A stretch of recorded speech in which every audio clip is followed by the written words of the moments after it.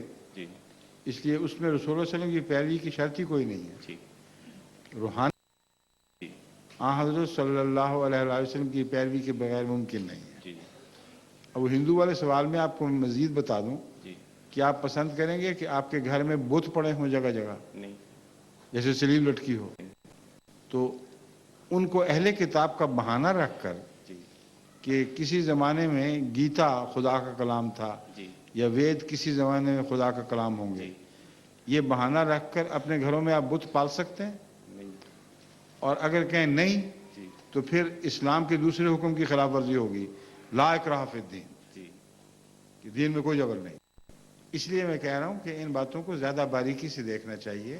جی اور اہل کتاب ہوں بھی جی مگر اگر مشرک ہوں جی تو ان سے نکاح نہیں کرنا چاہیے. ٹھیک ہے. جزاک اللہ. السلام علیکم. السلام علیکم حضور. وعلیکم السلام. میرا نام ایاز احمد راتھر ہے اور مجلس گرو سے میرا تعلق ہے. ٹھیک ہے. میرا سوال یہ ہے کہ سائنسدان بعض اوقات خلا میں کچھ پیغامات بھیجتے رہتے ہیں کہ تاکہ ہمیں دوسری مخلوقات جو کچھ علم اور شعور رکھتی ہیں ان کا پتہ لگ سکے. ٹھیک ہے. تو میرا سوال یہ ہے کہ کیا ان کو اس میں کوئی کامیابی ہو سکتی ہے یا ایسی مخلوق کا وجود ہے؟ ہو سکتی ہے مگر ابھی تک ہوئی نہیں. جو پیغام بھیجتے ہیں پتہ کب سے شروع ہوا یہ کام؟ خاص نہیں پتا. ہاں؟ خاص نہیں پتا. اس صدی کے بہت سے سال گزرنے کے بعد، اکثر حصہ گزرنے کے بعد، گزشتہ 10-15 سال کے عرصے کے اندر یہ مختلف بڑی بڑی حکومتوں نے، مثلا امریکہ نے فنڈنگ کی ہے ان لوگوں کی، اور یہ لوگ بعض خاص سگنلز بھیج رہے ہیں کہ اگر کوئی اور مخلوق ہو تو اس کو پکڑے، اور اگر اس میں عقل ہوئی تو سمجھ لے گی کہ یہ سگنل کسی باشعور قوم نے بھیجے ہیں تو وہ جوابی کارروائی کرے گی. اس کو 10 یا 15 سال ہوئے ہوں گے. ٹھیک ہے. اور کائنات کتنی بڑی ہے؟ 20 ارب سال میں روشنی کائنات کے دوسرے کنارے پہ پہنچتی ہے. تو 10-15 سال کے اندر یہ سگنل کہاں پہنچے ہوں گے؟ ابھی کچھ بھی نہیں. اس لیے ان سگنلز کا جواب آنے تک تو انسانی شت ختم ہو چکا ہوگا، سوائے اس کے کہ یہ سگنل کوئی ایسی مخلوق سنے جو ہمارے بالکل قرب و جوار میں رہتی ہے. سمجھے؟ السلام علیکم حضور. وعلیکم السلام ورحمۃ اللہ. جماعت نوائزمبرگ سے. جی حضور میرا سوال ہے کہ اللہ تعالیٰ کے ہر کام میں ایک حکمت ہوتی ہے، مگر کسی انسان کے بیمار ہونے میں خدا تعالیٰ کی کیا حکمت ہو سکتی ہے؟ کسی انسان کے بیمار ہونے میں، جبکہ چھوٹے چھوٹے معصوم بچوں اور بڑوں کو ایسی اذیت ناک بیماریوں میں دیکھا جاتا ہے کہ وہ تڑپ تڑپ کر جان دیتے ہیں. ٹھیک ہے. اور حضور بعض بیماریاں ایسی ہیں جو کہ انسان کی خود بد پرہیزی سے لگتی ہیں، جبکہ ان کو پتہ ہوتا ہے کہ ان غذاؤں یا ان اشیاء کے استعمال سے ان کو جان لیوا بیماری ہو سکتی ہے. تو کیا ایسی ان کو بد پرہیزی سے جو بیماری لگے اس سے اس کی جو جان جائے تو کیا اپنی جان کا خود ذمہ دار ہوگا؟ آپ کا جو بیان ہے اس کے متعلق میں بار بار جو حوالے دے رہا ہوں کہ ایک کتاب میری آج کل چھپنے پہ تیار بیٹھی ہے، اس کی آخری نوک پلک درست کر رہے ہیں. اس میں اس سوال کو خصوصیت کے ساتھ، بڑی تفصیل کے ساتھ، سائنسی حوالوں کے ساتھ اٹھایا گیا ہے، اور اس کا جواب اتنا لمبا ہے کہ میں اس چھوٹی سی مجلس میں ایک ہی سوال کے سارے پہلو بیان نہیں کر سکتا. اس کو اگر آپ پڑھیں تو پھر مجھے بتائیں کہ اس کے بعد آپ کو کیا اعتراض باقی رہ سکتا ہے. بیماریاں ہوں، تکلیفیں ہوں، ایک انسان